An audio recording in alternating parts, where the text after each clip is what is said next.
Oke, mulai ya untuk materi kedua ya. Ini sebenarnya terakhir sih setelah kita tahu bahasa baku lainnya, terus kita membuat paragraf efektif gitu ya. Tapi nggak apa-apa ini saya paparin karena waktunya cuma 30 menit lagi. Jadi saya coba jelasin deh yang ini. Karena materinya ini cukup kayaknya untuk disampaikan 30 menit. Oke, jadi ini tentang ini ya, membuat paragraf efektif ya. Ini paragraf efektif itu tujuannya untuk jadi kita nggak mubazir gitu ya, mubazir dalam penggunaan kata atau kalimat untuk menjelaskan suatu materi ya, apa ide yang mau kita paparkan. Kadang tuh artikel itu orang baru baca 2 paragraf itu udah males melanjutkan karena ini ya, karena berat. Jadi tuh untuk membacanya kita pembaca berat untuk membaca satu full artikel karena dia paragrafnya panjang-panjang. Biasanya gitu. Jadi orang baca sebentar aja dia udah males gitu ya. Ini artikel ini panjang sekali untuk ini apa? Untuk dicerna gitu ya. Untuk satu paragraf aja untuk dicerna susah. Karena biasanya poin dari paragraf itu kan ada terdeteksi di kalimat utamanya, kalimat pertama, atau di kalimat terakhir gitu ya. Jadi kalau kita punya cukup waktu ya tinggal dibaca di kalimat pertama sama kalimat terakhirnya apa gitu ya. Inti dari satu paragraf biasanya disampaikannya di situ. Tapi ada juga yang di tengah gitu ya. Tapi jarang. Yang paling banyak itu di awal. Poinnya itu adalah di awal. Terus dari isi paragraf selanjutnya ya, dari isi kalimat selanjutnya itu cuma penjelasan dari kalimat pertama yang ada di atas gitu ya, yang di awal. Sama juga yang lainnya itu di akhir itu jadi ditulis kalimat panjang lebar. Pokoknya inti dari paragraf ini adalah di kalimat terakhir gitu ya. Oke, ini tujuannya untuk kita membuat paragraf efektif ini. Oke, biasanya gini kalau nulis paragraf itu atau IC gitu ya. Ini IC, ujungnya ini. IC ini kan rangkaian dari paragraf ya, paragraf yang terstruktur ya. Paragraf, paragraf, paragraf, paragraf, terus klimaks, puncak dari paragraf-paragraf yang di awal, terus itu disebut IC ya. Jadi di sini biasanya gini, jadi rangkaian dari paragraf bisa jadi paragraf itu isinya dari opini Anda, terus opini orang lain gitu ya, atau kajian literatur gitu ya. Nah itu terus disusun dalam bentuk paragraf yang saling bertautan gitu ya. Menurut orang ini, menurut saya, terus diakhiri dengan menurut saya seperti ini. Nah punchline-nya klimaks di situ. Nah itu makanya disebut paragraf yang terstruktur gitu ya. Kemudian kalau ini contoh ini ya penulisan artikel populer gitu ya. Kalau ini artikel akademis gitu ya. Kalau akademis itu IC itu ini ya membandingkan opini kita dengan opini orang, tapi kita harus ada basis risetnya. Opini kita ini harus riset dulu nih, empiris itu fakta lapangan ya, fakta kenyataan di lapangan, terus teori gitu ya, teorinya apa gitu ya. Jadi kita membawa di lapangan itu ternyata orang merokok sembarangan, padahal secara teori sudah ada peraturan yang mengatur ini. Nah itu sebenarnya dibahas dulu di depannya. Terus terus opini Anda ini apa? Ternyata ini bukan masalah peraturan atau kebiasaan masyarakat, tapi tidak ada yang orang yang bertindak gitu ya, orang yang menindak gitu ya. Terus inilah hasilnya adalah nanti klimaksnya adalah opini yang diwujudkan dalam bentuk essay gitu ya. Ini teori ya, teorinya itu kalau menulis merupakan kegiatan bersifat produktif untuk dapat mengajarkan menulis mahasiswa atau memahami apa sebenarnya yang dimaksud dengan menulis. Jadi biasanya sih menulis itu sebenarnya selain untuk kita menuangkan opini atau tergugah gitu ya untuk menulis karena ada satu fenomena. Biasanya itu kalau saya itu untuk biar materi itu nggak lupa gitu. Karena biasanya kalau habis dapat meeting atau apa itu tidak pada saat meeting itu tapi setelah selesai dari meeting itu catat Jadi ternyata dari meeting itu dapat 5 poin ini yang saya terima gitu. Berarti nanti nanya ke siapa kenapa ternyata saya missing di sini gitu ya. Nah itu sebenarnya untuk membuktikan itu. Sama halnya untuk ya untuk mengulang itu sebenarnya juga untuk memperkaya sesuatu yang kita dapatkan, pengalaman pribadi segala macam itu bisa di ini ya, bisa diberikan ke orang lain, bermanfaat untuk orang lain lah tujuannya untuk menulis dan mengarang gitu. Oke, kemudian paragraf paragraf itu himpunan dari kalimat yang bertalian atau bertautan gitu ya. Kemudian paragraf itu gagasannya lebih tinggi atau lebih luas dari kalimat gitu ya. Selain itu paragraf itu dirumuskan dari beberapa kalimat, tapi itu juga ini ya menunjukkan kalau kelas dari paragraf itu lebih tinggi dari sekedar kalimat gitu ya. Kita bisa nulis juga kalimat yang panjang, misal kalimat itu bla bla bla bla sampai panjang, dan itu membentuk paragraf gitu ya. Tapi itu sebenarnya satu kalimat misalnya gitu ya. Nah itu sebenarnya bisa didefinisikan sebagai paragraf, tapi dia lebih rendah gitu ya. Makna dari paragraf itu sebenarnya bukan kalimat yang panjang tanpa henti gitu ya, tapi dia adalah susunan dari kalimat-kalimat yang luas gitu ya. Itu maksudnya membedakan paragraf dengan kalimat gitu. Bisa jadi satu kalimat aja tapi itu seperti paragraf gitu ya, panjang gitu. Tapi itu belum bisa disebut sebagai paragraf karena dia lebih rendah dari paragraf gitu ya kalimat itu. Oke, kemudian sebuah paragraf menjadi jelas setelah ada uraian atau penjelasan yang menampilkan pokok-pokok pikiran. Ya, jadi dalam struktur paragraf itu sebenarnya ada ini ya, kalau kita menulis itu ada kalimat awal gitu ya. Dalam paragraf itu ya, bukan dalam isi, dalam mengarang. Dalam paragrafnya itu juga ada kalimat awal, misal mau membahas tentang banjir, biasanya itu dengan kata banjir itu terjadi di musim hujan, terus di Balikpapan banjir itu ini, terus kesimpulan dari paragrafnya itu banjir ini disebabkan hujan yang tidak berhenti pada periode apa. Nah, pada pokoknya yang terakhir itu adalah gagasan pokoknya ya, di kalimat terakhir itu. Oke, ini ada jenis paragraf ya. Nanti mungkin ini yang perlu dipahami ya. Jadi ada paragraf pembuka, paragraf isi atau penghubung, paragraf penutup ya. Nah, ini kalau saya bilang nih klimaksnya ya, paragraf klimaks. Jadi itu rangkaian paragraf awal itu sebenarnya untuk menjelaskan klimaksnya ini gitu, puncaknya gitu ya. Jadi urutannya seperti ini, pembuka, isi, terus penutup. Ini ada teorinya lagi dari Ahmadiyah 1992. Jadi pendapat itu dapat disimpulkan bahwa sebuah paragraf itu dibangun oleh beberapa kalimat yang saling berhubungan karena hanya membicarakan satu gagasan pokok. Ya, itu tadi ya yang saya sampaikan. Jadi kalimat itu sebenarnya poinnya, pokok pikirannya itu satu, tapi dia harus disusun ini ya, disusun dulu kalimat. Bisa jadi biasanya saya pakai tiga kalimat di dalam satu paragraf. Jadi untuk awalannya membahas apa, terus keduanya membahas apa, terus punchline-nya dalam paragrafnya apa. Nah kayak ini ada contoh gitu ya. Jadi jenis paragraf itu tadi yang jenis ini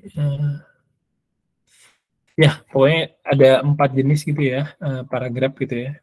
Dalam poin dalam satu paragraf ya, harusnya poin dalam satu paragraf. Kalau paragraf deduktif itu paragraf yang kalimat topiknya terletak di awal ini menurut Sajito. Misalnya ini ada satu kalimat, satu paragraf, tapi ini kalau nulis di koran itu ya biasanya ini salah satu contoh ini artikel saya yang di koran ini. Jadi dalam menulis di koran itu nggak boleh panjang-panjang gitu ya. Kalimatnya itu nggak boleh panjang-panjang, jadi harus simpel, pendek-pendek gitu ya. Jadi orang membaca langsung selesai, orang membaca selesai. Jangan sampai ini digabung sama ini jadi satu paragraf gitu. Biasanya dari editor juga langsung ditolak gitu ya. Saya ngalamin ditolak gitu. Selain kontennya juga penulisannya. Jadi ini untuk dalam paragraf ini kata kuncinya sebenarnya ini. Ide poinnya itu adalah ini, menunjukkan kalau 8 Maret itu adalah Hari Perempuan Indonesia. Kemudian diberi ini termasuk deduktif ya. Jadi poinnya adalah 8 Maret itu Hari Perempuan Internasional. Kemudian lanjutannya adalah maknanya adalah ini ya. Itu adalah nilai filosofis, kesetaraan gender, terus tujuan pembangunan berkelanjutan. Itu ya untuk yang paragraf deduktif. Ini juga sama contohnya. Poinnya ada di kalimat pertama, dan ini adalah penjelasannya gitu ya. Kemudian ada yang induktif, paragraf induktif. Induktif ini di belakang ya, di akhir paragraf. Contohnya adalah ini, jadi peran perempuan dalam menata kota dengan persepsi dan pendekatan mereka tentu berbeda dengan peran laki-laki yang cenderung mengutamakan faktor kecepatan, ketangguhan, dan aksibilitas. Jadi penulis atau saya ini sebenarnya poinnya ini ya. Jadi itu rancangan dalam kota gitu, perancangan untuk fasilitas umum atau apa itu lebih cenderung mengutamakan faktor cepat, kuat gitu ya, barangnya kuat gitu ya, terus mudah diakses, mudah dilewatin, terus aksesibel gitu ya. Tapi dia nggak memikirkan ini ya peran pendekatan atau persepsi atau inklusinya dari wanita ya. Wanita tuh memang bisa cepat, tapi langkahnya mungkin nggak sama laki-laki karena laki-laki pakai celana atau perempuan itu ada yang bervariabel, yang berbeda-beda, ada yang pakai celana, ada yang pakai rok, pasti penerapannya beda gitu ya. Maksud dari paragraf ini ya. Jadi poinnya ada di belakang gitu ya, kalimat utamanya. Oke, kemudian ada paragraf deskriptif.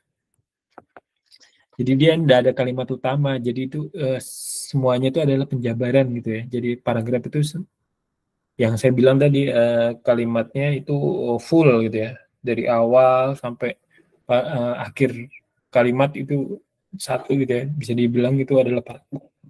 Ini contohnya ya. Beberapa perempuan tangguh memberi sumbangsi terhadap perubahan kota dapat kita telusuri dari beberapa akademis yang menerbitkan publikasi buku populer, salah satunya Jane Jacob. Tapi ini bisa disebut juga ya sebagai ini ya. Ini sebenarnya mau menjelaskan Jane Jacob, tapi sebenarnya Jane Jacob itu dijelasin di bawah paragraf lanjutannya. Tapi ini cuma paragraf pengenalan gitu ya. Nah, dari ini sebenarnya juga termasuk paragraf yang berat ya. Maksudnya berat itu terlalu panjang gitu ya. Jadi beberapa perempuan tangguh yang memberikan sumbangsi terhadap perubahan kota dapat ditelusuri dari beberapa akademis yang telah menerbitkan publikasi populer. Nah, ini sampai harus ada koma, berarti ini kan paragraf yang panjang, kalimat yang panjang gitu ya. Harusnya dihindari ya. Jangan sampai kalimat itu panjang sekali terus membutuhkan koma gitu ya. Kemudian ini juga salah satu contoh paragraf deskriptif. Ini contohnya adalah buku ini memberikan gambaran pertumbuhan atau perubahan kota-kota di Amerika. Kemudian ada koma lagi, pemikiran Jane Jacob dan bukunya memperhatikan pentingnya trotoar, keselamatan, kontak. Ini kan terlalu panjang ya. Jadi harusnya misalnya dia menulis ini atau menulis ini harusnya di break gitu ya, diberhenti dengan titik agar bobotnya nggak terlalu berat untuk dicerna gitu. Oke, itu yang paragraf deskriptif, dan ini ada ini ya, deduktif dan induktif. Jadi kalimat utamanya berada di awal dan di akhir ini. Biasanya sini jarang ya yang seperti ini karena akan bias ya, maksudnya bias tuh nanti akan bingung mana yang kalimat poin ininya yang mana gitu ya. Poin gagasannya tuh yang mana dalam satu paragraf. Ini juga ada contohnya. Ini juga salah satu contoh yang paragraf yang nggak baik ya, nggak bagus nih ya dari saya ya. Jadi uh, deduktif dan induktif. Kalimat utamanya adalah sebenarnya ingin menjelaskan kepemimpinan dari ini ya, wali kota Surabaya ya, karena dia latar belakang itu arsitek, terus ITS, terus kota Surabaya, terus terakhirnya adalah ini, terus ada kesan keras berangsur-angsur luntur. Sebenarnya ini untuk poinnya ada dua, sebenarnya menjelaskan ini sama ini gitu ya. Kesan ini untuk ternyata yang dilakukan ini adalah merubah kesan kota Surabaya yang keras gitu ya, untuk menjadi lebih lembut gitu ya, dengan taman-taman segala macamnya yang sering dilakukan sama dia. Jadi poinnya nih ada dua, tapi penulisan ini harusnya ada titik atau ini ya, jadi dia tidak terlalu berat untuk dicerna. Oke, itu tadi ada ini ya, jadi jenis paragraf itu ada 4. Deduktif, induktif, terus deskriptif, terus ada yang deduktif dan induktif. Jadi ini nanti kalian bisa ini ya, memahami ini ya. Jadi ada 4 jenis paragraf gitu ya. Jadi kalau bikin paragraf nanti deduktif, oh iya, iya. Jadi ada tekniknya untuk menulis paragraf. Bisa juga untuk digunakan untuk membuat laporan gitu ya, atau membalas email gitu ya. Kalau bos kita aware gitu ya sama literasi, dia nanti akan, oh bagus nih, ini poinnya adalah di belakang, wah, tapi di depannya adalah penjabarannya dulu gitu ya. Oke, ini syarat pembentukan paragraf. Secara teori itu paragraf yang baik itu harus memenuhi unsur-unsur kesatuan, kepaduan, dan kelengkapan gitu ya. Jadi maksudnya Akadia ini harus ada 3 poin ini ya, baru bisa disebut paragraf gitu ya. Jadi misalnya saya bikin paragraf, ini terlalu panjang, nggak ada titik, ini kan sebenarnya belum bisa disebut paragraf yang ini baik gitu ya. Ya, dia harus ini ya, harus ada elemen ini ya, kesatuan, kepaduan, dan kelengkapan. Oke, coba kita lihat apa maksudnya dia kesatuan. Oke, berarti paragraf itu tidak lepas dari topik gitu ya, atau relevan dengan topik ya. Jadi kita membahas ini ya harus ada benang merahnya gitu ya. Di atas membahas tentang perancangan kota melibatkan perempuan gitu ya. Jadi kita menggambarkan perancangan kota yang telah ada, terus peran perempuan itu harusnya seperti apa. Terakhir adalah saran dari kita gitu ya. Harusnya perempuan itu terlibat dalam perencanaan kota gitu ya.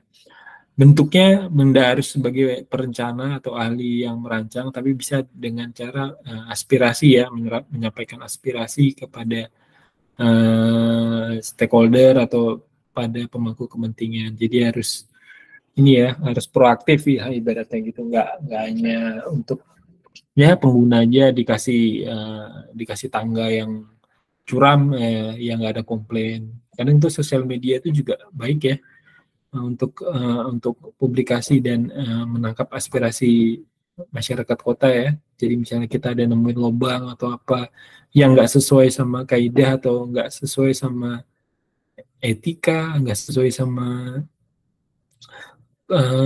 kondisi budaya, itu bisa ini ya, bisa di challenge ya untuk dicari solusinya. Kemudian yang B ya, ini paragraf merupakan kumpulan kalimat yang masing-masing berdiri sendiri tapi dibangun oleh kalimat-kalimat yang mempunyai hubungan timbal balik kalimat dengan kalimat. Oh ya, jadi paragrafnya itu ya. Jadi dia maksudnya timbal balik ini mungkin persepsi saya ini terkait ya, maksudnya itu misalnya kita bahas tentang hari ini gitu ya. Terus harus ada di akhir kalimat gitu ya, kalau misalnya deduktif induktif, kalimat depannya itu membahas hari ini, paragrafnya itu, terus kalimat terakhirnya membahas masa depan misalnya gitu. Jadi ada keterikatan dalam paragraf itu dalam periode waktu gitu ya. Kemudian yang C, unsur kelengkapan paragraf harus memenuhi unsur kelengkapan oh ya, kalimat-kalimat penjelas gitu, maksudnya ya ada kalimat ini ya, maksudnya penjelas ini seperti apa ya? Seperti kesimpulan ya. Kalau kita nulis artikel itu kan ada, kalau nulis ilmiah itu saya juga baru ini tahu kalau kita nulis bab itu bab satu misalnya gitu ya, atau bab dua lah yang kajian pustaka. Itu kan kita yang jabar kutipannya orang, dan di paragraf terakhir sebelum ganti subbab itu kita buat rangkuman ya. Jadi apa sih sebenarnya dari banyak yang kita citasi di atas itu apa sebenarnya yang kita ambil. Nah ini maksudnya adalah kalimat-kalimat penjelasnya. Jadi sebenarnya dari narasi paragraf itu apa yang kita ambil gitu. Jadi ada kalimat tertentu yang ini ya, yang menegaskan sebagai kalimat penjelas. Ini ada contohnya. Ini salah satu contoh kalau dibilang tidak terlepas dari topik. Jadi ini topiknya ini adalah tentang perempuan dan kok menata kota gitu ya. Terus di sini ada kata inklusi. Terus kemudian paragraf pelanjutannya juga membahas tentang inklusi. Nah, inklusi itu kesetaraan ya. Jadi kota itu harusnya bisa diakses oleh masyarakat, balita, gitu, anak kecil, terus orang lansia atau orang dengan disabilitas ya. Jadi harusnya inklusi ya. Jadi semua fasilitas kota itu bisa diakses oleh semua jenis masyarakat dalam kondisi apa. Kemudian di sini udah dijabarkan tentang inklusinya, terus terakhirnya adalah penjelasan ini penegasannya ya, dampak filosofi inklusi itu apa gitu ya. Terus hubungan timbal baliknya di sini apa ya? Di sini bentar saya cari. Mungkin ini ya, kalau dari saya bisa jelasin ini dari dampak sama ini ya, arti ya. Jadi realitanya seperti apa, terus dampak dari inklusi ini lebih bisa merubah apa gitu ya. Dan terakhir ini ya, biasanya kalimatnya eh, kalau satu artikel populer biasanya itu ada kalimat akhir itu ya. Jadi bisa jadi itu opini kita, bisa jadi itu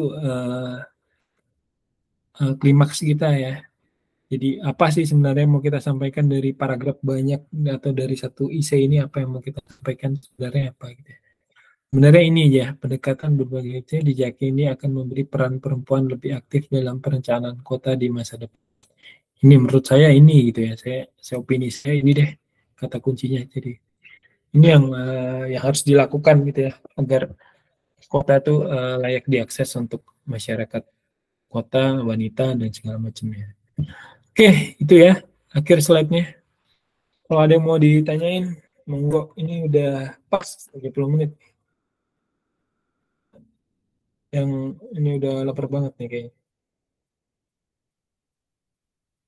Ada yang mau ditanyakan tentang paragraf ini, paragraf efektif?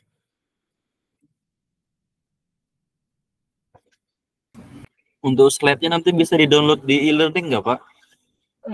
Slide-nya nanti saya cek ya. Ini kayaknya belum deh. Ini baru saya bikin beberapa hari yang lalu deh. Nanti saya uploadkan deh ya di e-learning. Oh iya, kemarin itu ada yang belum daftar di e-learning ya. Saya baru bikin absen di e-learning tuh. Ternyata ada step absen di e-learning yang kelewat itu. Jadi beberapa kali pertemuan kan kalian nggak bisa absen di e-learning. Tapi sekarang udah bisa tuh. Di absen di e-learning ya. Oke, baik, Pak. Saya juga cek lagi deh ya, siapa yang belum ini mendaftar di e-learning.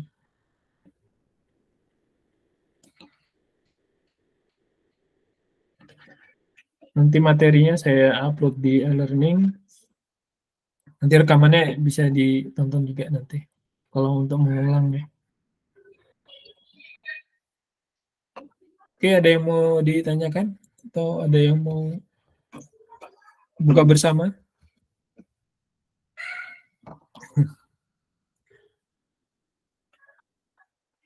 Oke ya, berarti nanti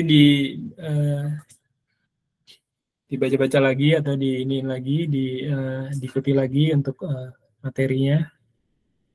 Untuk jadi hari ini kita udah dapat 2 materi. Yang pertama tentang baku ya, baku penggunaan huruf besar, huruf kecil, terus miring dan papan tebal. Kemudian saya lompatkan ke paragraf efektif. Itu apa saja dan gimana cara nulisnya. Nanti di pertemuan lanjutannya itu masih berkisar tentang ini ya, tanda baca segala macamnya. Kapan kita pakai garis miring, tadi masukkan dari Vika, terus kapan kita pakai tanda kurung gitu ya, kapan kita juga penggunaan kalimat yang tanpa spasi gitu ya. Saya ada bikin itu. Nanti kita sampaikan di pertemuan lanjutannya ya. Nah, nanti ini ya, karena di hari Jumat itu full, jadi itu sebelum berbuka tuh adik kelas kalian 2 kali pertemuan itu di situ. Jadi kalau memang hari Senin itu nggak ada yang pakai gitu ya jamnya, nanti kita sepakati untuk dipindah di hari Senin aja ya materinya. Tapi kalau memang ini karena dosennya sewaktu-waktu ini ya nanti diingetin aja ya. Jadi kita step Senin perkuliahannya atau gimana. Oke, ya, itu saja ya perkuliahan hari ini ya. Jadi